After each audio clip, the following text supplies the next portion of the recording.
30 পারা, সূরার নাম সূরা বাইয়িনা, আয়াত নাম্বার 7। সূরা আনফাল আয়াত নাম্বার 22। দুটি আয়াত আপনাদের সামনে তেলাওয়াত করেছি। আনুষঙ্গিক কিছু আলোচনা করার জন্যে জনাবে মুহাম্মদ রাসূলুল্লাহ সাল্লাল্লাহু আলাইহি ওয়াসাল্লামের চরিত্র বিজ্ঞান থেকে একটি হাদিসের অংশ আপনাদের সামনে পরিবেশন করেছি।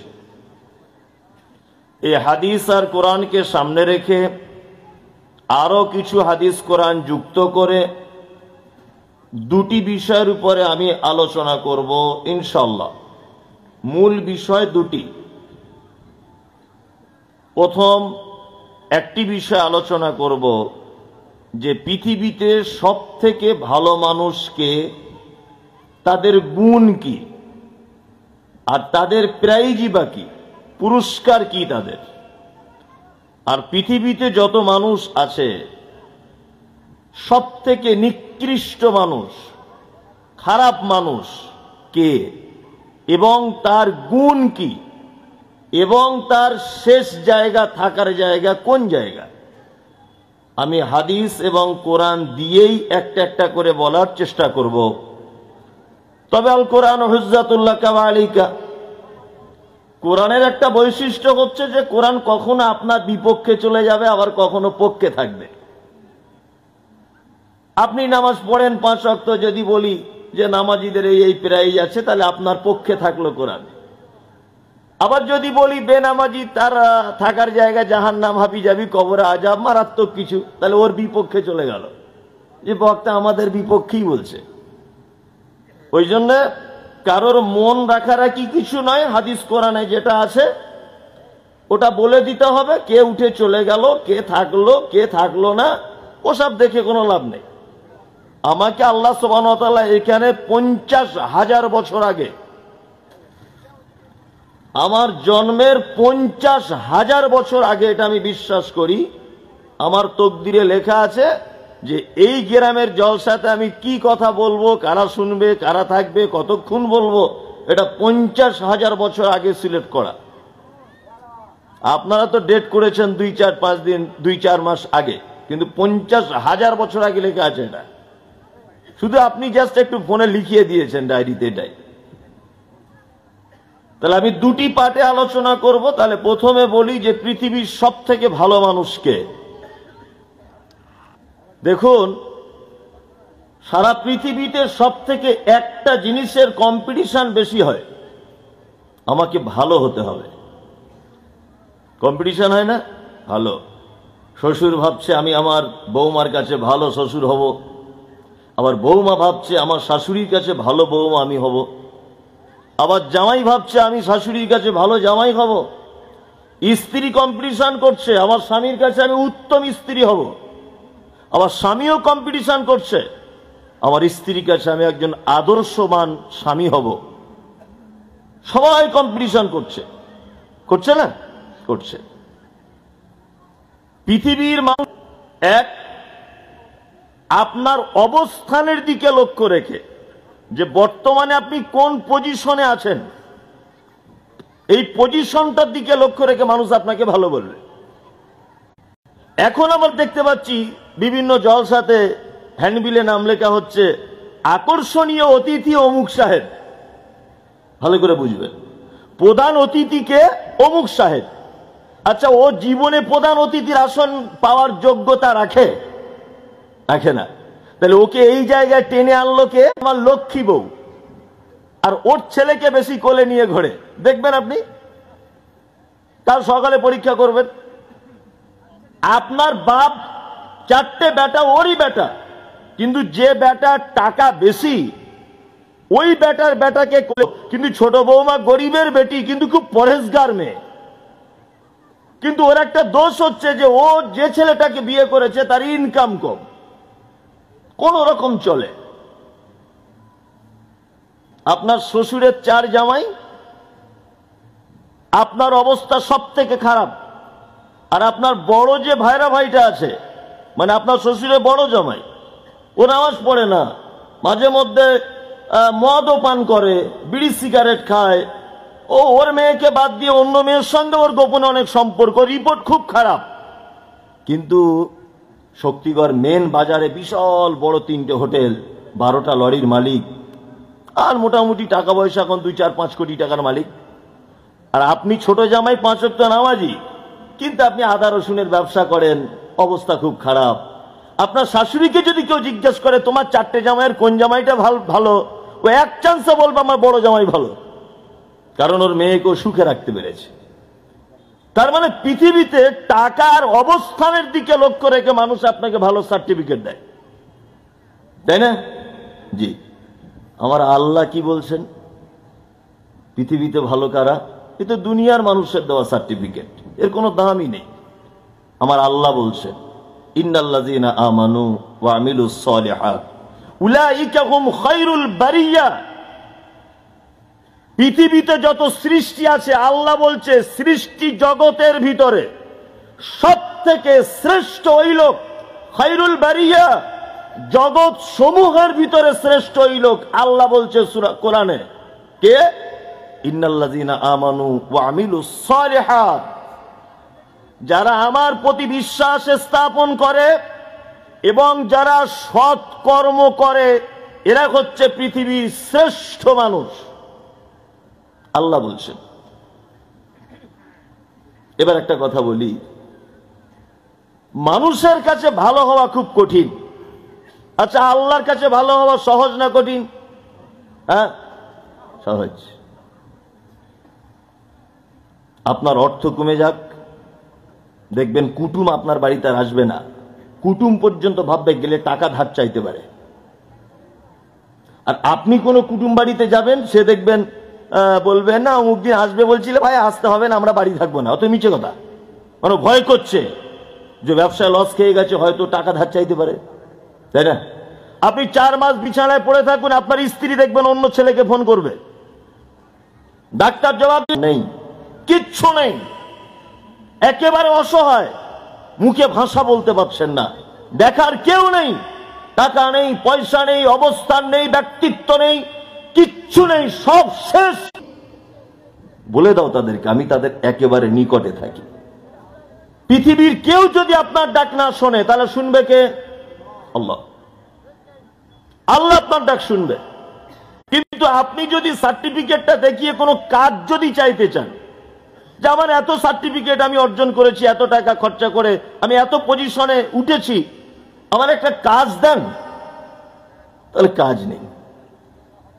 তুমি এমনি একটা চায়ের দোকান টোকান করে চালাও, সার্টিফিকেট তোমার দিয়ে দিয়েছি, কোনো কর্ম পাবে না, নেই কর্ম। তো জান্নাত, আবার শুধু জান্নাত নয়, পবিত্র আল কোরআনে যত জায়গায় বান্দার জান্নাতের প্রতিশ্রুতি দেওয়া হয়েছে, বিশেষ কয়েকটা জায়গায় শুধু বলা হয়েছে আবাদা, চিরস্থায়ী তারা জান্নাতে থাকবে।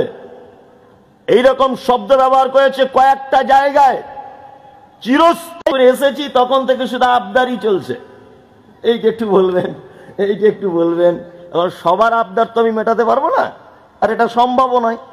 ওই জন্য আমি কিছু কিছু আবদার মেটানোর চেষ্টা করছি, এবং যেটা ধরবো সেটা একটু ব্যাখ্যা বিশ্লেষণ করে না বললে ব্যাপারটা ক্লিয়ার হবে না। কোরআনের একটা আশ্চর্য এবং খুব খেয়াল করার মতো, দেমাগে ঢোকানোর মতো কথা।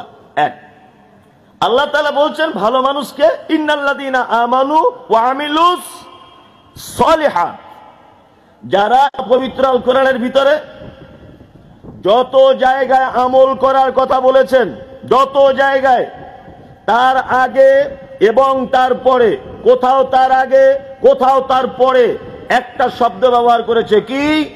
ওয়া আমিলুস সালিহাত, সৎ কাজ করো, আমলে সালেহ, এবং যারা সৎ কর্ম করে। চলুন আপনি সূরা মুলকের ভিতরে আল্লাহ তাআলা বলছেন আল্লাযী খলাকাল মাউতা ওয়াল হায়াতা, হায়াত আর মাউত এই জন্য আমি সৃষ্টি করেছি, লিয়াবলুয়াকুম আইয়ুকুম আহসানু আমালা, তোমাদেরকে পরীক্ষা করা হবে যে তোমাদের ভিতরে আহসানু আমালা, আমলের আগে কি শব্দ এসছে? আহসানু, মানে উত্তম আমল কে করে। তার মানে বুঝতে পারা যাচ্ছে আমলে ভেজাল আছে। আমলে কি ভেজাল আছে? আমলে যদি ভেজাল না থাকবে তা আমি বাস্তববাদী লোক, তো এই পানিটা কোন একটা কোম্পানি তৈরি করেছে, মানে প্যাকিং করেছে। পানি তো আল্লাহ, এটা প্যাকিংটা সে করেছে। প্যাকিং করার পরে দেখবেন ও লিখে দিয়েছে 100% পরিশুদ্ধ বা 100% শুদ্ধ, 100% খাঁটি লিখেছে না? প্লেন বলে দিতে পারতেন তোমরা আমল করো, আমল করো। কেন বলছেন বারবার উত্তম আমল করো, উত্তম আমল করো, আমলে সলে করো, আহসান আমল করো? কেন এই কথা বলছেন? তার মানে বুঝতে পারা যাচ্ছে দুনিয়াতে ভণ্ডামি আমলে ভরে গেছে। কি বলছি বুঝতে পারছেন? এই ভণ্ডামি আমল থেকে বার হয়ে হাদিস এবং কোরআনের মানদণ্ডে আমলকে আমলে সলে বলা হয়েছে। কোনো প্রমাণ যদি না থাকে, আল্লাহর নবীর পক্ষ থেকে কোনো নির্দেশ যদি না থাকে, পাহুয়া রাদ্দুন, সে আমল বাতিল। সে আমল কি বাতিল? তার মানে প্রত্যেক আমল করার আগে যাচাই বাছাই করে নিতে হবে এই আমলটা আল্লাহর নবী সাল্লাল্লাহু আলাইহি ওয়াসাল্লাম করেছিলেন কি না, তাই না? আমলের সলের মানদণ্ড কি বলছি বুঝতে পেরেছেন? আপনি যদি মাস্টারি করে ভালো মনে করেন তাহলে সেটা ভালো নয়, সেটা ভালো নয়। মুহাম্মদ সাল্লাল্লাহু আলাইহি ওয়াসাল্লাম বিদায় হজে ভাষণ দিতে গিয়ে বলছেন, আল্লাহু আশহাদু, আল্লাহু আশহাদু, আল্লাহু আশহাদু, আল্লাহ তুমি সাক্ষী থাকো, সাহাবীগণ তোমরা সাক্ষী থাকো। আপনি বারবার তখন কথা রিপিট করেছেন, এটা অমুক হুজুর বলেছে। তার মানে আল্লাহর নবী ইসলাম বুঝতে পারেনি, তোমার হুজুর বুঝেছে ইসলাম। আল্লাহর নবী ইসলাম বুঝতে পারেনি, তোমার হুজুর ইসলাম বুঝেছে। অথচ মোহাম্মদ সাল্লাল্লাহু আলাইহি ওয়াসাল্লাম, আপনি তো বেশ চালাক লোক, আপনি তো খুব চালাক লোক। চালাক লোক না আপনি, এত চালাক আপনি বাজারে ঢেঁড়স কিনলে আগা ভেঙে দেখেন, পাকাতে যাচাই বাছাই করতে পারেন। আর আপনি একটা আমল করে জান্নাতে যেতে চাইছেন, ওই আমলটা আল্লাহর নবী করেছিলেন কিনা একটু দেখা লাগবে কি লাগবে না? লাগবে। আপনার হুঁশ হয় না? আমি বক্তব্য রাখতে রাখতে কোন এক জায়গায় একটা কথা বলেছিলাম, আমার হিসাব যখন পেশ করা হবে কি আল্লাহর দরবারে, আমি যেন তখন রোজা অবস্থাতে থাকি। তাহলে ফেরেশতারা বলবে, আল্লাহ তোমার অমুক বান্দা এখন রোজা অবস্থাতে আছে। এইটার জন্য আল্লাহ রাসূল বেশি বেশি করে কি করতেন? রোজা রাখতেন, তাই না? এ ছাড়া আপনি আপনার কাছে কেমন লাগে? আমি কোন এক বক্তব্যতে বলেছি যে 15ই শাবানের শবে বরাতের দিন হালুয়া রুটি করা চলবে না, কোন একটা বক্তব্যতে বলেছি। তা কিছু হুজুর আমাকে এত গাল দিচ্ছে মোবাইলে, মানে মা বোন বউ খালা নানি সব এক জায়গায় করে দিচ্ছে, যে ও বলেছে হালুয়া করা যাবে না। তা আমি জিজ্ঞেস করছি হালুয়া কেন করেন? তা বলছে নবীর দাঁত ভেঙে দিয়েছিল, নবী শক্ত জিনিস খেতে পারেনি, নরম নরম জিনিস খেতেন, ওই জন্য হালুয়া করেছি। হ্যাঁ, খালা হালুয়া করেছে তাহলে নবীর দাঁত ভেঙে দিয়েছিল বলে, তাই তো? আচ্ছা, শবে বরাত হয় কোন মাসে আরবি? শাবান মাসের 15 তারিখে, তাই না? তাহলে শাবান মাস শেষ হতে কতদিন বাকি? 15 দিন। শাবানের পরের মাসটার নাম কি? রমজান। রমজানের 1 মাস, শাবানের এদিকে 15 দিন, ভালো করে হিসাব করবেন। তাহলে রমজানের পরের মাসটার নাম কি? শাওয়াল, যে মাসে ঈদ হয় শাওয়াল, তাই না? তাহলে এদিকে 1.5 মাস, মানে 1 মাস 45 দিন, এদিকে 15, 30, 45। শাওয়াল মাসের 1, 2, 3, 4, 5, 6, 7, 7 তারিখে ওহুদের ময়দানে। আচ্ছা, তো কোন হাদিস কোরআন জানা লাগবে না আপনার? তো এতটুকু ডেট গুলো শুধু মুখস্থ করে নেন, কোন ডেটে কি হয়েছে। আশ্চর্যকর ব্যাপার। প্রত্যেক জিনিস আমরা আমল করি কার পক্ষ থেকে? আল্লাহর নবীর পক্ষ থেকে। যদি কোনো কথা জানা থাকে তাহলে মানুষের কাছে দাওয়াত দাও। হাদিসু আন বানি ইসরাঈল ওয়ালা হারাজ। বানি, কে বলছেন? আল্লাহর নবী বলছেন। তার মানে বক্তা নেমন্তন্ন করার আগেও ভাবতে হবে যে বক্তা হাদিস কোরআন একটু জানে না বেদের মেয়ে জ্যোৎস্নার গান জানে, এটাও জানতে হবে। ওই জন্য আমি বলি বই পড়লে জ্ঞান বৃদ্ধি পায়, সব লেখকের বই নয়।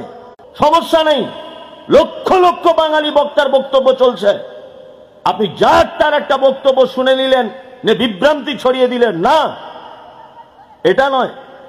তাহলে আমরা এতটুকু জিনিস এতক্ষণ পর্যন্ত আলোচনায় বুঝলাম, আমলে সলেহ, ভালো আমল করতে গেলে যাচাই বাছাই করে করব ইনশাআল্লাহ, ইনশাআল্লাহ, ইনশাআল্লাহ। তবে একটা কথা বলি, যাচাই বাছাই করাও মুশকিল। মানে গল্পটা প্রচুর জ্ঞান আছে, হাসি লাগতে পারে, তবে হাসবেন না। আমি হাসানোর জন্য উদ্দেশ্য করে বলছি না, আমি এটা বলছি কেন, গল্পের মাধ্যমেও কিছু জ্ঞান আছে, এই জন্য বলছি। একটা লোক আমেরিকায় থাকে, আমেরিকায়, বুঝলেন, ফটফট করে শুধু ইংলিশে কথা কিনি, জায়গা জমি আছে, ওখানে গিয়ে বাঁধবো আর তার একটু দুধ টুধ পান করব। এই জন্য সকালবেলা 50,000 টাকার একটা বান্ডিল নিয়ে ও মেমারির কোনো একটা গরুর হাটে ও গরু কিনতে যাচ্ছে। রাস্তাতে ওর বন্ধু শফিকুলের সাথে ওর দেখা। শফিকুল বলছে, আরে খান সাহেব যাচ্ছেন কোথায়? তা বলছে, এতদিন তো আমেরিকায় ছিলাম, সুখের জীবন যাপন করলাম, বাড়ি এসে না তো বিপদে পড়ে যাবে। আর ও আমেরিকায় থাকা লোক, গরু টরু অনেকদিন চেনে না, বয়স হয়ে গেছে। হাটে গিয়েই দেখছে একটা নাদুস নুদুস চেহারা এঁড়ে গরু আছে বাঁধা। এঁড়ে গরু দুধ দেয়, তাই না? এখন ও গরুর মালিককে গিয়ে বলছে, ভাই দাম কত, দাম কত? তা বলছে এত টাকা দাম। আবার জিজ্ঞেস করছে দুধ কত হয়? এখন তখন গরুর মালিক ভেবেছে আজকে ভেড়া কাস্টমার একটা হাটে নেমেছে, এঁড়ে গরুর আবার দুধ জিজ্ঞেস করে। ও তখন চালাকি করে বলছে, এখন বাছুরটা একটু বড় হয়েছে, আগে 14 কিলো হতো, এখন 10 কেজি হয়। এখন এই আমেরিকার লোকটা দেখছে যদি কিনেই যদি 10 কেজি দুধ পাওয়া যায়, তাহলে তো ভালো জাতের গরু। ও এখন 49,000 টাকা দিয়ে কিনে বাড়ি নিয়ে এসেছে। কি বললাম বুঝলেন? কিনে টাকা পয়সা পেমেন্ট করেছে। পেমেন্ট করার পরে লেখাই টেকায় হয়ে গেছে, দড়ি হাতে উঠে গেছে। তখন ওর বন্ধু শফিকুলের কথা মনে পড়েছে, লেজটা তুলে একবার দেখতে বলেছিল। তা গরুর মালিককে বলছে, ভাই একবার লেজটা তুলে দেখা যাবে? মালিক তখন চালাকি করে বলছে, অস্তাক ছুড়লে খারাপ জিনিস হাটের মধ্যে দেখে, বাড়ি গিয়ে দেখবেন। লোক কি বলবে? আপনার মধ্যে একটা এরকম সাদা পাঞ্জাবিওয়ালা লোক আর যদি লেজ তুলে এখন দেখে, লোক কি বলে? খারাপ বলবে না লোকে? আপনি বাড়িতে গিয়ে দেখবেন। এ তখন বলছে, হ্যাঁ সত্যি তো তাই, আমি একটা সম্মানী মানুষ, আমেরিকার লোক, আর হাটের মাঝখানে লেজ তুলবো, খারাপ জায়গাটা দেখা যায় না। ও মোটামুটি বাড়ি নিয়ে চলে এসছে। কি বলছে বুঝতে পারছেন? বাড়ি আসার পরে সকালবেলা গোয়ালা এসেছে দুধ নিতে। ও ডেকেছে ফোনে, গোয়ালা এসে দুধ দহন করতে হবে, 10 কেজি দুধ। গোয়ালের দরজা খুলে বলছে, আরে বাবা, এ তো বলদ গরু, এ তো মেয়ে গরু নয় দুধ দেওয়ার, এ তো বলদ গরু। বলছে, যা সর্বনাশ, বলদ গরু। তখন গোয়ালা কি বুঝবে? তুমি জেনারেল শিক্ষিত লোক, তুমি ইসলামের কি বুঝো? অথচ বোঝার অধিকার আছে না নেই? আছে, আছে। এই আলেমরা বুঝতে দিচ্ছে না, তার একটাই কারণ, নিজেদের ব্যবসায় ঘাটা পড়বে তাই। এছাড়া আর কিছু। শিক্ষক হাফেজ আব্দুল্লাহ, তাকে জিজ্ঞাসা করছি, হাফেজ সাহেব, আপনি তো কোরআনের হাফেজ, গুজরাট থেকে পড়ে এসেছেন, আপনি বলুন তো দেখি, কোরআন মাজিদ একবার খতম করতে টাইম লাগে কতক্ষণ? যত স্পিডে আপনি পড়েন। তা আমাকে তখন বলছে, হুজুর, কোরআন একবার খতম করতে মিনিমাম 9 থেকে 10 ঘন্টা টাইম লাগবে। কোন হাফেজ সাহেব আছেন এখানে, আপনার 4 মিনিটে খতম হয়ে গেল। কারণ কি? ও তখন চালাকি করে বলে, আগে থেকে 28 পড়া ছিল, তুমি কি কোরআনের কন্ট্রাক্টর না তুমি ঠিকাদার? তার মানে মিথ্যুক, ও মিথ্যুক, ওই আপনাকে সঠিকটা বলতে চাইছে না। তবেই তো বলবো, এই সমস্ত হুজুররা নিজেদের ব্যবসা টেকানোর জন্য সঠিক ইসলামটাকে জাতির সামনে পেশ করছে না। আপনি আমার কথাতে একমত হতে পারেন, নাও হতে পারেন, হলেও আলহামদুলিল্লাহ, না হলেও আলহামদুলিল্লাহ। কথাগুলো যেগুলো বলছি বাস্তব না অবাস্তব? তারা ক্লান্ত হয়ে যাবে, তাসলা নারান হামিয়া, তারপরেও তাদেরকে ধরে জাহান্নামে ভরা হবে। এরা কারা? এরা কারা? আল্লাহ বলছেন, আমিলাতুন নাসিবা, এক শ্রেণীর মানুষ, তারা আমল করবে, আমল করতে করতে করতে করতে নাসিবা, তারা ক্লান্ত হয়ে যাবে। তাসলা নারান হামিয়া, তারপরেও তাদেরকে ধরে জাহান্নামে ভরা হবে। এরা কারা? এরা হচ্ছে তারা যাদের আমল ছিল দীর্ঘ সময়ের, যাদের আমল ছিল অনেক বেশি, যাদের আমল ছিল লং টাইমের জন্য, কিন্তু দুর্ভাগ্য এটা আমলটা আল্লাহ এবং তার রাসূলের মতো ছিল না। এই কারণে আমল করার পরেও থাকার জায়গা কোথায়? জাহান্নাম। আমরা মনে করেছি আমল যত বেশি হবে তত মনে হয় আল্লাহর কাছে ভালো হওয়া যাবে। এ ধারণা মন থেকে মুছে দেন, এই ধারণা মন থেকে মুছে দেন, এই ধারণা মন থেকে মুছে দেন। আমল আপনার অল্প হোক, আমল আপনার অল্প থাক, আমল পুঁজি অল্প থাক, কিন্তু সেই আমলটা যেন হাদিস এবং কোরআন অনুযায়ী হয়। সারা রাত ধরে তাহাজ্জুদ পড়ছেন, সারা রাত ধরে দাঁড়িয়ে আছেন, সারা রাত শবে বরাতের 100 রাকাত নামাজ পড়লেন, এখন ওই নামাজ যদি আল্লাহর নবী পড়ে না থাকে তাহলে আপনার অবস্থা কি? আপনার অবস্থা ওই নামাজ পড়েই আপনার থাকার জায়গা জাহান্নাম। আল্লাহ তো এই কথা বলছেন, আল্লাহ তো এই কথা বলছেন, ইবাদত করতে করতে ক্লান্ত হয়ে যাবে, তারপরেও তার থাকার জায়গা কোথায়? জাহান্নাম। আল্লাহ তো বলছে কথা, আমি মুমতাজুল ইসলাম বলিনি তো, আল্লাহ বলছেন। এই দেখুন, এতক্ষণ পর্যন্ত আপনাদেরকে আমলের ব্যাপারে সতর্ক করলাম, তাই না? এইবার আমি একটা কথা বলি, কিছু ভালো আমল যদি আপনাদেরকে বলে দেওয়া যায় তা আপনারা করতে পারবেন? কারা কারা নিয়ত করুন ইনশাআল্লাহ। ইনশাআল্লাহ। এরকম ইনশাআল্লাহ কত জলসায় বলেছেন এই পর্যন্ত? মোটামুটি 150 জলসা হবে, হবে তো? হ্যাঁ, এটা আপনার অভ্যাস হয়ে গেছে। ইনশাআল্লাহ বলতে হয়, নারে তাকবীর বলতে হয়, সুবহানাল্লাহ বলতে হয়, বলেন। এরকম সব বক্তা আমার পরে যে বক্তব্য রাখবে তার বেলাতেও বলবেন ইনশাআল্লাহ, কিন্তু আপনি কিছুই মানতে পারবেন না। আপনারা যারা বসে আছেন, আচ্ছা জান্নাতে যাওয়ার ইচ্ছা সবার আছে না? সবার। এখানে বসে আছে সুদখোর, মাতাল, বুনের জমি ফাঁকি দিয়েছে ও লোকটাও আছে, জাকাত দেয় না ও আছে, প্রকাশ্যভাবে গোপনভাবে সুদের টাকা খায় ও আছে, আছে না?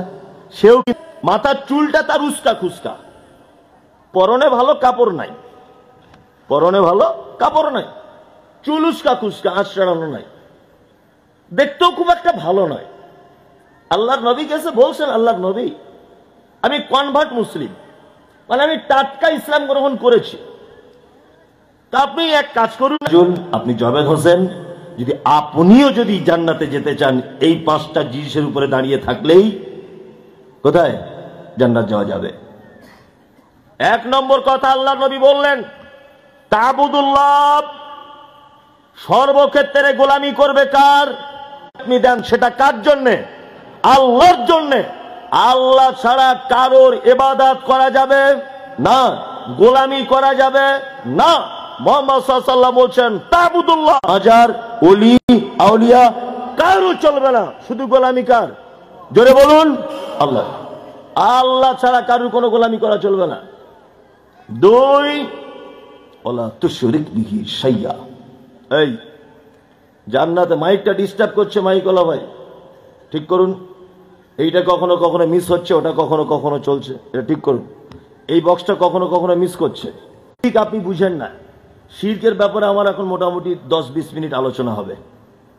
শিরক কাকে বলে দেখুন, শিরক কাকে বলে, মজা কেমন লাগে, আর মজাও যেমন লাগবে, উঠে পালাতেও মন চাইবে, আর বসা যাবে না, আর হলো না। আপনি চলে গেলেও আমি অন্তত আল্লাহকে তো গিয়ে এটা বলবো যে আল্লাহ সত্যটা বলেছিলাম, ওরা সব চলে গিয়েছিল, এটা আমি বলে দেবো আল্লাহকে। শিরক, মুহাম্মদ সাল্লাল্লাহু আলাইহি ওয়াসাল্লাম বলছেন, জান্নাতে যদি যেতে চাও কখনো শিরক করো না। শিরকের একটু 10-20 মিনিট আমাকে টাইম দেন, শিরকটা একটু বলি। দেখুন, লোক 50 বছর পর্যন্ত 4 বার হজ করেছে, 3 বার ওমরা করেছে, লাখ লাখ টাকা দান করেছে, ওর ভালো কাজের শেষ নেই। 5 ওয়াক্ত নামাজি, 1 মাস রোজা রাখে, কারো সাগে মাসে থাকে না, খুব ভদ্র নম্র মানুষ, 50 বছর। তার মানে এই ব্যাপারে বলার দরকার আছে না নেই? আপনারা বলুন, আছে? আছে। একদম সাথে সাথে বাতিল। শিরক শব্দের অর্থটা কি? শাব্দিক অর্থ হচ্ছে আমরা কিছু শব্দ প্যারাগ্রামে ব্যবহার করি, যে এই জমিটায় আমার দুটো বোন শরিকদার আছে, বলি না শরিকদার, এই পুকুরে 5 জন শরিক আছে, পাড়া গ্রামের ভাষায় এগুলো হয় না? হ্যাঁ, শরিক মানে পার্টনারশিপ, তাই না? তার মানে এই পুকুরে আরো 2 জন পার্টনার আছে। শিরিক মানে আল্লাহ রুজির ভাগে বিভক্ত, কয় ভাগে? 2 ভাগে। আর একটা জিনিস জেনে নেন, জান্নাতে যেতে গেলে 3টে জিনিস লাগে। কটা? একটুখানি করে কথা বলুন, ভালো লাগবে। কটা জিনিস? 3টা। 1, ঈমান থাকতে হয়, মুসলিম হতে হয়। 3, ভালো করে ঈমান চলে যাবে, আমল চলে যাবে, মুসলিমও থাকবে না। ভালো করে বুঝবেন, বড় শিরক যদি কেউ করে, ঈমান চলে যাবে, আমল নষ্ট হবে, মুসলিম থাকবে না, তাহলে জান্নাতে যাওয়ার অপশন আর থাকলো না। 2, ছোট শিরক যদি কেউ করে, ঈমান চলে যাবে, আমল, তাহলে জান্নাতে যাওয়া হলো না। ছোট শিরক যদি কেউ করে, ঈমান নষ্ট হবে, আমল নষ্ট হবে, কিন্তু সে মুসলিম থাকতে পারবে। তার মানে ছোট শিরক করলে একটু অপশন আছে বেঁচে থাকার, আবার তওবা করলে মাফ হয়ে যাবে। কিন্তু বড় শিরক করলে আর গোলাম হোসেন লাইন নাই। এবার ওলামাগণ, মুহাদ্দিসগণ, ফাকিহগণ, জাত, আল্লাহ হচ্ছে একক সত্তা, তাই না? আল্লাহ কয়জন? হ্যাঁ, একক। আল্লাহ একক, দ্বিতীয় কেউ নেই। খ্রিস্টান ভাইদের ধারণা 3 জন আল্লাহ, ঈসাও আল্লাহ, ওর মা মারিয়ামও আল্লাহ, আল্লাহ, তাই না? জি, তাদের 3টে আল্লাহ। আবার কিছু মানুষের ধারণা যত কল্লা ততই আল্লাহ, এক একজনের এক একটা হবে। আমাদের স্রষ্টা কয়জন? একক।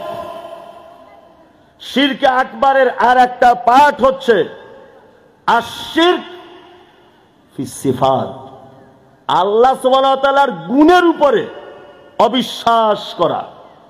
আল্লাহর গুণের উপরে কি করা? অবিশ্বাস করা। এই দেখুন, এরপরে আল্লাহর গুণ বলি। আল্লাহর গুণ হয়েছে ধরে নেন 3 মাসে, বা আপনাকে লকআপে রেখে দিয়েছে, এখনো মানে রায় কিছু হয়নি। তা বলুন তো দেখি, আপনি বাঁচার জন্য কাকে ধরেন? কোর্টের উকিল। আচ্ছা, উকিল শব্দটা বাংলা, আরবি, ফার্সি, তেলেগু, মারাঠি, কোন ভাষা জানেন? জানেন না তো? আরবি। এটা আরবি শব্দ। আসলে শব্দটা উকিল নয়, ডিকশনারি দেখবেন চেক করে, আমি চেক করে তবে বলছি। বাড়ি ছিল না, হসপিটালে ভর্তি, অথচ আমি করেছি। উকিলের কাজ যে কোনো ভাবে হোক সে তার মক্কেলকে বাঁচিয়ে আনবে, এটা তার কাজ। আমি খুনি, তবুও বলবে এর মতো সাধু সন্ন্যাসী আর কেউ নেই আমাদের এলাকায়, এর মতো বিপদ থেকে, সমস্ত মুসিবত থেকে আমার বান্দাকে আমি বাঁচিয়ে আনবো। তাহলে সমস্ত ব্যাপার আমাদের বাঁচাতে পারে কে? আল্লাহ। আপনি শিরক আকবার তখন করবেন বিপদে যখন আপনি পড়েছেন, আল্লাহকে না ডেকে যখন মাদুলি লাগিয়েছেন, আল্লাহকে না ডেকে যখন চাদর চড়িয়ে দিয়েছেন, আল্লাহকে না ডেকে যখন মাজারে সেজদা দিয়ে দিয়েছেন, সঙ্গে সঙ্গে আল্লাহর ওয়াকিল নামক নামটাকে আপনি অপমান করে দিলেন। তাহলে আপনার ঈমান, আমল, মুসলিম কিছুই থাকতে পারবেন না। বোঝাতে পেরেছি আপনাকে? বোঝাতে পেরেছি? জি। তার মানে সমস্ত ব্যাপার থেকে বাঁচাতে পারে কে? আল্লাহ। আমি মাঝে সাঝে অবাক হয়ে আর এসব কথাগুলো বলি, আর হুজুররা খুব গাল দেয় আমাকে, প্রচন্ড গাল দেয়। মানে আমি মনে মনে ভাবি যে ওরা মনে হয় জন্মই হয়েছে আমাকে গাল দেওয়ার জন্য, মনে মনে ভাবি। আমি অবাক হই। মা, তারপর বাবা, তারপর বলুন না যে কোনো একটা লেগে যায়। হ্যাঁ, বলছে বউ। এবার ও বউ ছাড়া কিছু বোঝে না। তুমি তো ওর পাল্লায় পড়নি, তোমাকে শেষ করে দিবে একদম। হ্যাঁ, 3য় নম্বরে কে? ভাই। 4র্থ নম্বরে স্ত্রী। এটাও কোরআন মাজিদে আল্লাহ তাআলা বলছেন সূরা তাওবাতে, কি বলছেন? কুল ইন কানা আবাউকুম ওয়া আবনাউকুম ওয়া ইখওয়ানুকুম ওয়া আজওয়াজুকুম ওয়া আশিরাতুকুম ওয়া আমওয়ালুন ইকতারাবতুমুহা। মহব্বতের জিনিস রয়েছে, তার ভিতরে 1 নম্বরে আবাউকুম, পিতামাতার প্রতি মহব্বত বেশি, ওরা বেশি মহব্বতের জিনিস। 2 আবনাউকুম, তোমার সন্তান সন্ততি। 3 ইখওয়ানুকুম, তোমার ভাই 3 নম্বরে। 4 আজওয়াজুকুম, তোমার স্ত্রী। 5 আশিরাতুকুম, নিকট, তোমার উপার্জিত সম্পদ থেকে নির্মাণকৃত তোমার বাড়ি।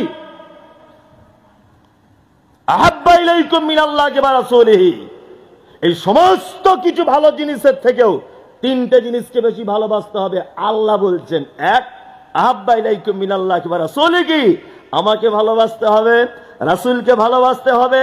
ও জিহাদিন ফি সাবিলিহি, আল্লাহর রাস্তায় কখনো জিহাদের প্রয়োজন হলে তোমাকে বেরিয়ে পড়তে হবে। ফাতারাব্বাসু, যদি সমস্ত ভালোবাসার থেকে 3টেকে যদি ভালোবাসতে না পারো, আমাকে, নবীকে, আমার রাস্তায় জিহাদ করাকে, আল্লাহ বলছেন ফাতারাব্বাসু, অপেক্ষা করো, হাত্তা ইয়াতি আল্লাহু বিআমরিহি, আমার পক্ষ থেকে আযাব আসা পর্যন্ত অপেক্ষা করো। যাবে আমাদের কবরে এসে সেজদা দিলে, চাদর দিলেও বাঁচা যাবে? আপনাকে একটা কথা বলছি, কোরআন আপনি জানেন না, এই জন্যই মূর্খামিটা আপনার ভিতরে আছে। এইটা ধরে নেন, আমার দিকে ফিরুন, এটা কিয়ামতের মাঠ। যারা আছেন আমার দিকে ফিরুন, একটা জিনিস দেখাচ্ছি, এটা কিয়ামতের মাঠ। ধরে নেন এটা কিয়ামতের মাঠ, বিচার চলছে। মুমতাজুল ইসলামকে আল্লাহ, আমি আচ্ছা আচ্ছা চলো এখানে দাঁড়াও, আমি দাঁড়ালাম। আল্লাহ তুমি জাহান্নাম থেকে বাঁচাও, মানুষকে বোঝানোর জন্য বলছি। ফেরেশতাদেরকে অর্ডার দিচ্ছে, এই 4 জনা ধরো, মুমতাজুলকে ধরে জাহান্নামে নিয়ে যাও। নাউজুবিল্লাহ, আল্লাহ জাহান্নাম থেকে বাঁচাও। না, আমাকে 4 জন ফেরেশতা জাহান্নাম থেকে নিয়ে যাচ্ছে। উনি আমার ভাই, ওই যে প্রথম যিনি আছেন, তারপরে যিনি আছেন ইনি আমার বাপ।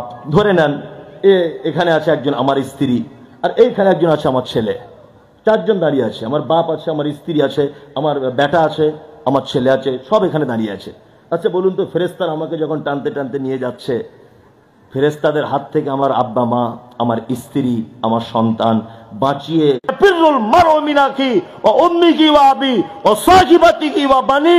কিয়ামতের দিন গর্ভধারণকারী মা তার বেটার কোন উপকার করতে পারবে না, বাপ তার সন্তানের কোন উপকার করতে পারবে না, ভাই তার ভাইয়ের কোন উপকার করতে পারবে না, স্ত্রী তার স্বামীর কোন উপকার করতে পারবে না। আরে যে মা 10 মাস পেটে রাখলো, সে যদি উপকার করতে না পারে, তুমি যার মুরিদ হয়ে জান্নাতে যাবার চেষ্টা করছো, তোমার পীর সাহেবের বাড়ি তোমার থেকে 80 কিলোমিটার দূরে, ও তোমাকে বেশি ভালোবাসে না, তোমার মা বেশি ভালোবাসে। আল্লাহ বলছে মা বাঁচাতে পারবে না, তো তোমার কোন পীর সাহেব তোমাকে বাঁচাবে বলো? আল্লাহ বলছে মা বাঁচাতে পারবে না। মা বেশি ভালোবাসে না হুজুর বেশি বাসে?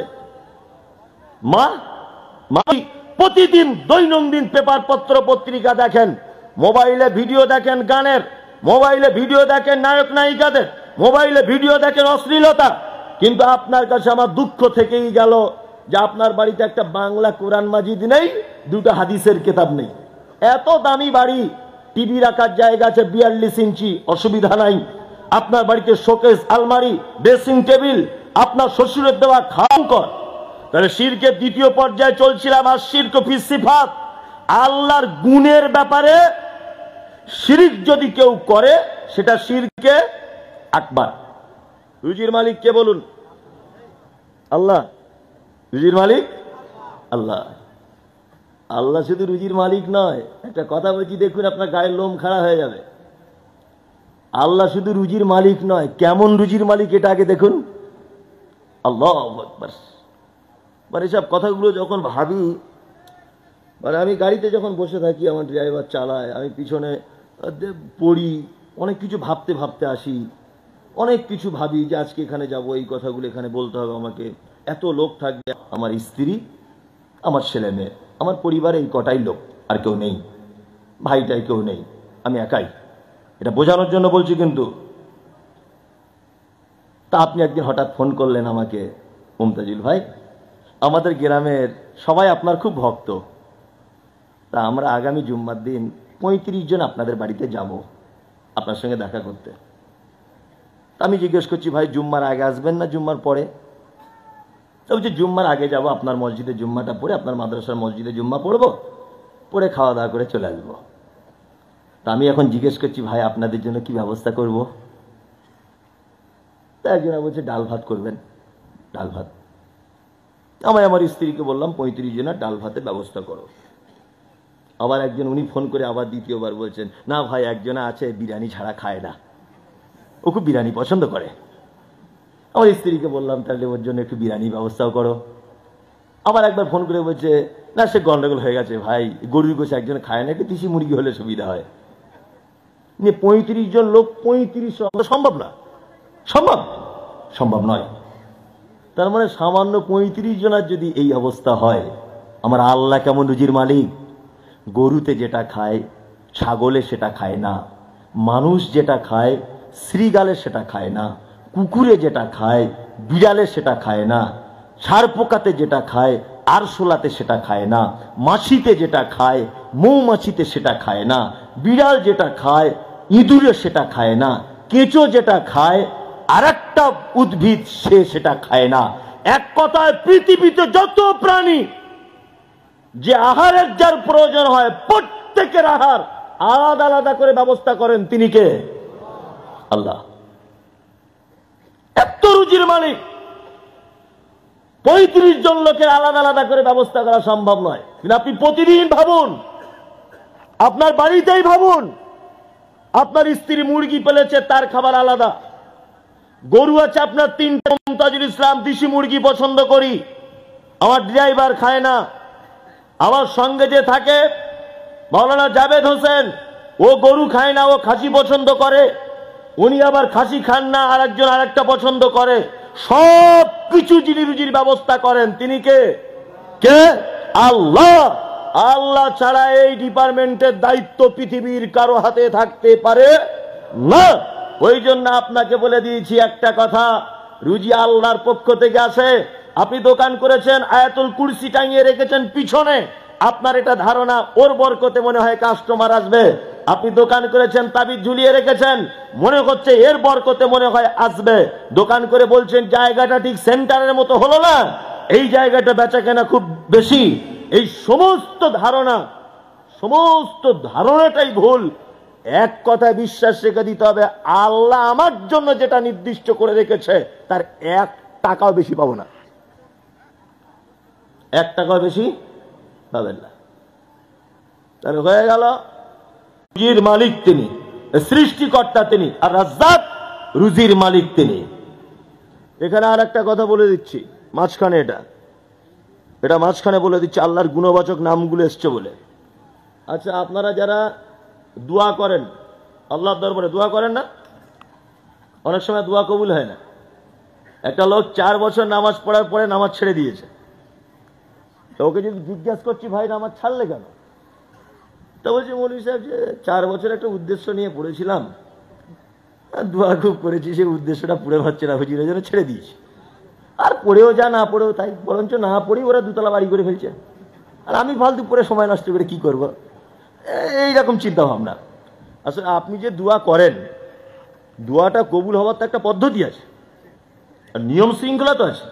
আচ্ছা, এখন XMLA নিয়ে, আমি ভাইয়ের নামটা ঠিক জানি না, যাই হোক, তা নরম মানুষ দেখেই মনে হলো, আল্লাহ ওনার হায়াতে তাইয়্যিবা দান করুক। তা মাইকটা বক্তব্য দিতে আছেন, আপনি বড় মাপের মানুষ, একটু মাইকটা খারাপ হয়ে গেছে ভাই, দেখুন তো। ওই MLA হোক, MP হোক, মন্ত্রী হোক, রাষ্ট্রপতি হোক, আচ্ছা উনি মাইকের কোনো উপকার করতে পারবেন? পারেন না।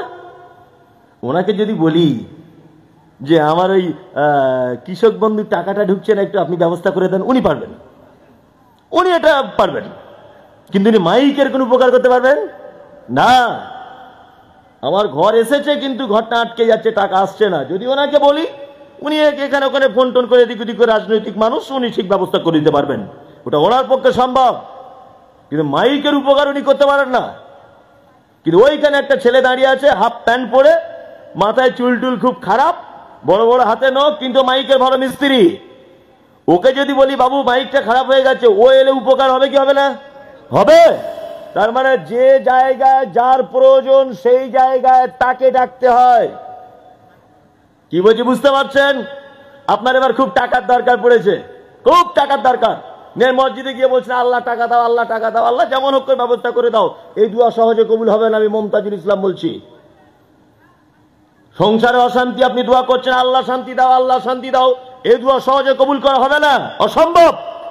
পাপ করেছেন আপনি, দোয়া করছেন আল্লাহ আমাকে ক্ষমা করে দাও, আল্লাহ ক্ষমা করে দাও, এই দোয়া সহজে কবুল হবে না। তখন হাত তুলে আল্লাহকে বলতে হবে ইয়া রাজ্জাক, হে চরম রুজির মালিক, তুমি রুজির ব্যবস্থা করে দাও।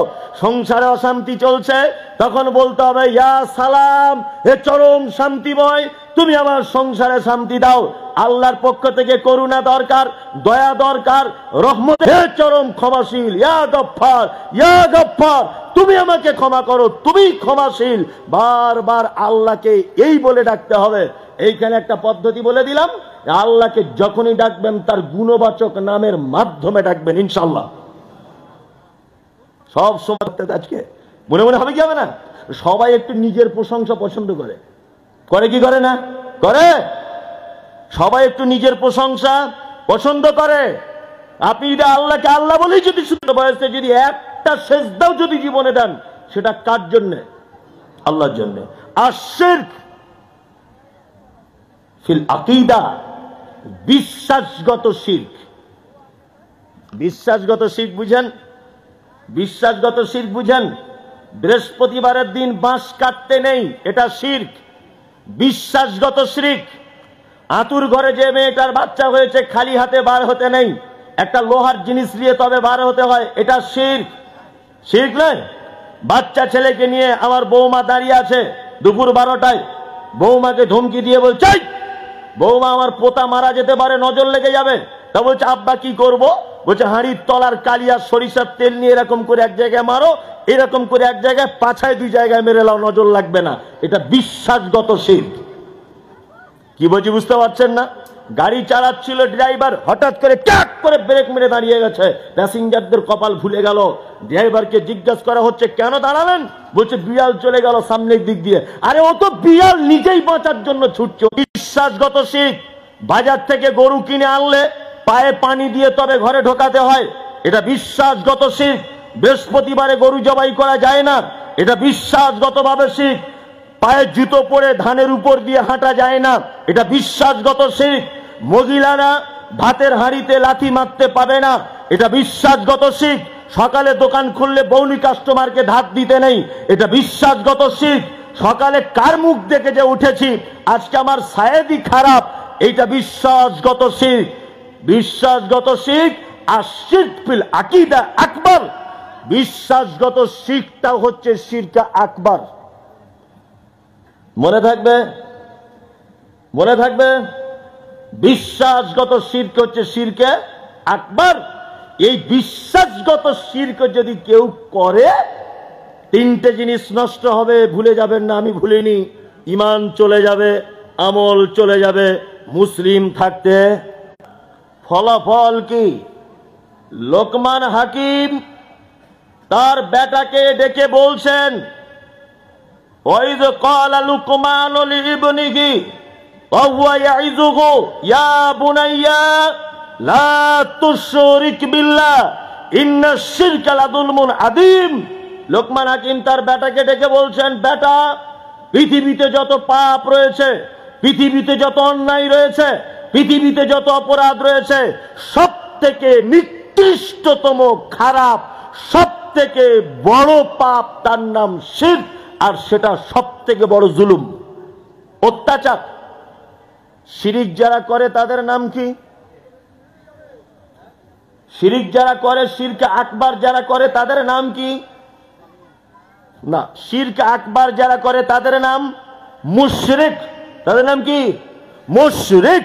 যারা শিরকে আকবার যারা করে।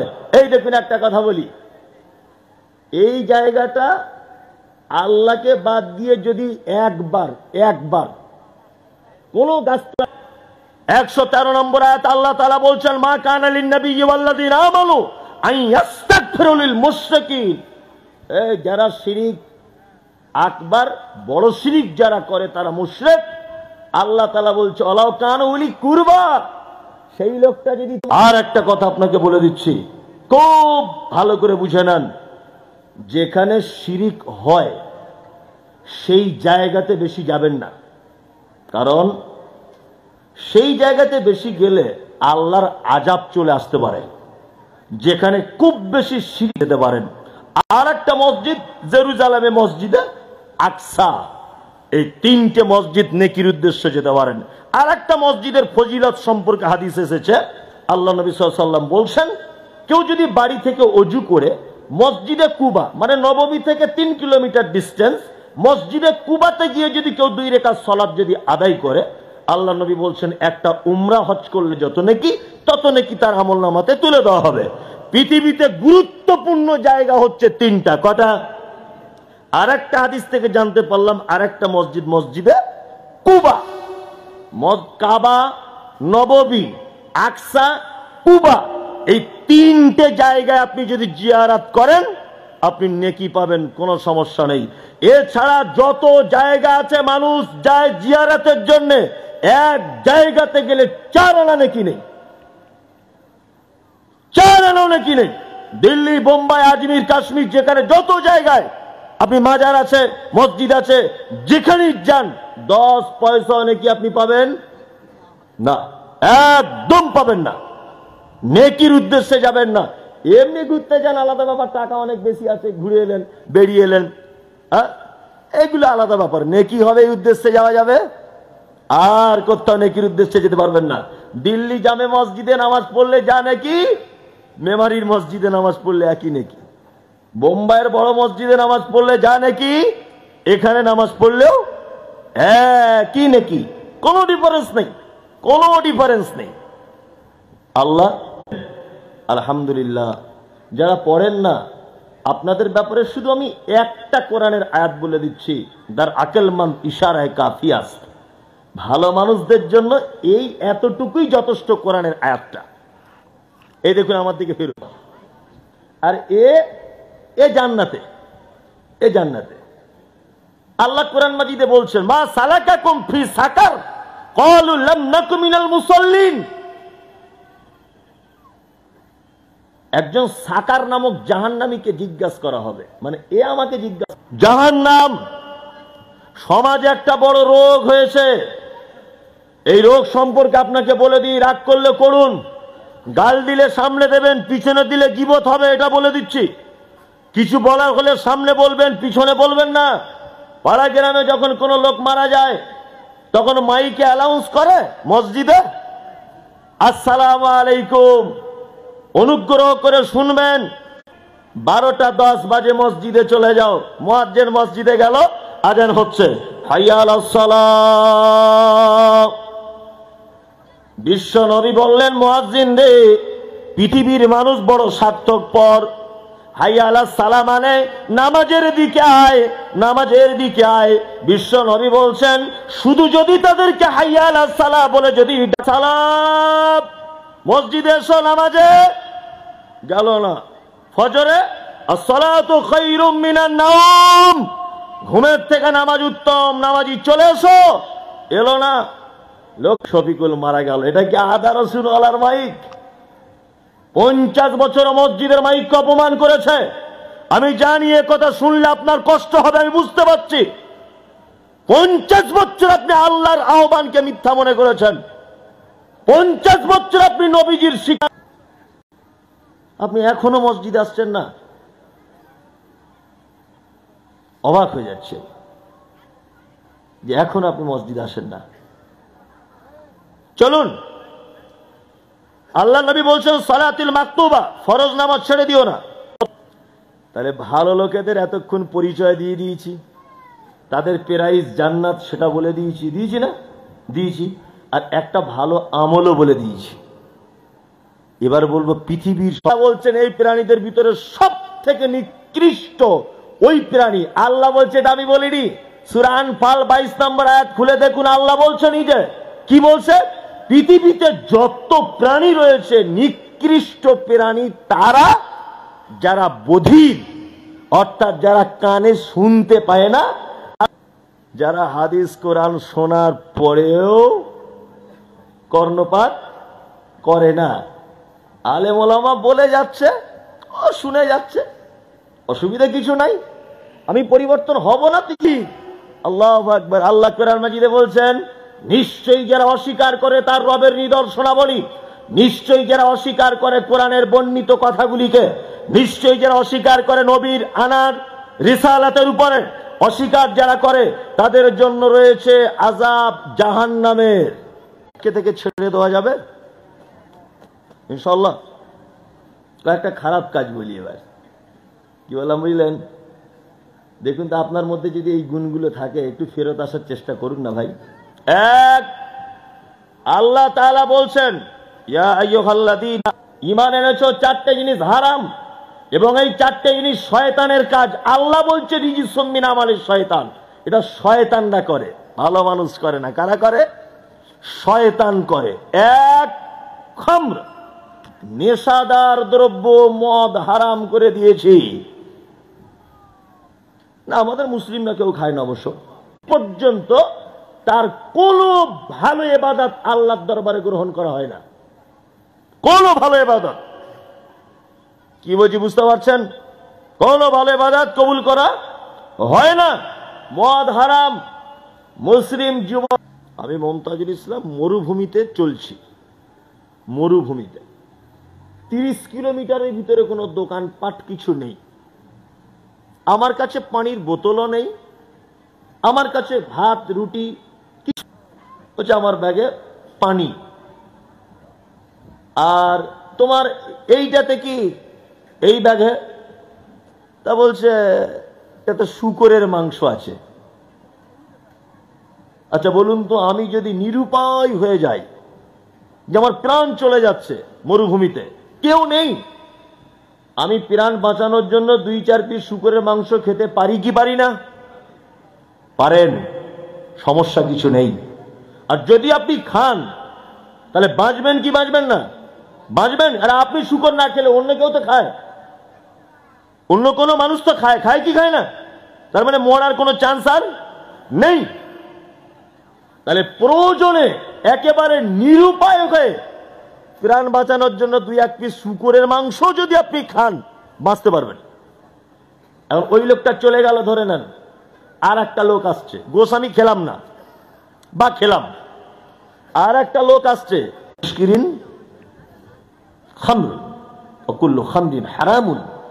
আল্লাহ রাসূল বলছেন প্রত্যেক নেশাদার দ্রব্য হচ্ছে মদ, আর প্রত্যেক মদ হচ্ছে হারাম। যে নেশাদার দ্রব্য অল্প বেশি খেলে মাথার মস্তিষ্কের চাকা উল্টো দিকে ঘুরিয়ে দেয়, সেইটা ইসলামে খাওয়া হারাম। আপনারা গুল গুল মাজেন, অনেক লোক মাজে।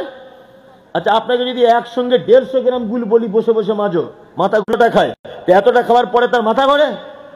মাথা ঘুরবে না? আপনি কোনোদিন সিগারেট খান না, আপনাকে যদি বলি একসাথে বসে 20টা সিগারেট টানো, মাথা ঘুরবে কি ঘুরবে না? অবশ্যই এটা হারাম, চলবে না, অবশ্যই নিষিদ্ধ। কেউ কেউ বলছে মকরু, লাইন করে দিয়েছে, সরু লাইন। হুজুর, কিছু হুজুর মকরু করে দিয়েছে। বলছি মকরু, মকরু মানে কি? মকরুর বাংলা বুঝো? মকরুর বাংলার অর্থ হচ্ছে অপছন্দনীয়। কি? অপছন্দনীয়। আমি বলছি ওটা যদি খাওয়া জায়েজ হয়, বলছে গুলকে ডাইরেক্ট হারাম বলা যাবে না, বিড়ি ডাইরেক্ট হারাম বলা যাবে না। তা আমি ইমাম সাহেবকে বলবো খুতবার মেম্বারে বসে 2 টান মেরে তবে খুতবাটা চালু করবেন, দেখি কেমন পারেন। আপনি তো বলছেন মকরু, অপছন্দনীয়। একটা কথা মাথায় রাখবেন, যে কাজ জনসমক্ষ করতে লজ্জাবোধ করে, ইসলাম তার পারমিশন দেয় না। 1 গ্লাস পানি আমি এখন এমএলএ সাহেবের সামনে পান করতে পারবো কি পারবো না? জিনিস খেয়ে যদি মারা যায়, অবশ্যই তার থাকার জায়গা জাহান্নাম, কারণ আত্মহত্যার সমান পাপ হবে। আল্লাহ এই প্রাণটা, দেহটা দিয়েছে যত্ন করে রাখার জন্য। কেন তুমি বিড়ি টেনে নিজেকে ক্যান্সারে আক্রান্ত করলে? কেন তুমি গুটকা পান খেয়ে নিজেকে ক্যান্সারে আক্রান্ত করলে? তুমি আত্মহত্যার পাপী, তুমি নিজেকে শেষ করেছ। সমস্ত নেশার জিনিস যারা খান, আপনারা তওবা করে দেন। আসসালাতু খায়রুম মিনান নাওম, আযান হয়েছে। আপনার উচিত ছিল মেসওয়াক দাঁতন করতে করতে করতে করতে মসজিদে যাওয়া, উচিত ছিল না? উচিত ছিল। ও দাঁতন করা বাদ দিয়ে বাড়ি থেকে বিড়ি টানতে টানতে মসজিদের অজুখানায় বিড়ি ফেলে, যে জিনিস বাপের সামনে খাওয়া যায় যায় না, সেটা আল্লাহর দরবারে খাওয়া যায়? আপনি বলুন, কোন ছেলে তার বাপের সামনে বিড়ি টানতে পারে? হ্যাঁ, তা বাপের সামনে টানাটা যখন অপমানজনক মনে হয়, তা আমার রবের কাছে আমি মসজিদে যাওয়ার সময় বিড়ি টানবো? আপনি যদি ওখানে 10 টাকা দিয়ে সহযোগিতা করেন তাহলে তবুও সেটা হারাম। সাদেকায়ে জারিয়া যেমন মসজিদে দান করলে কিয়ামত পর্যন্ত নেকি হয়, মাদ্রাসায় দান করলে যেমন কিয়ামত পর্যন্ত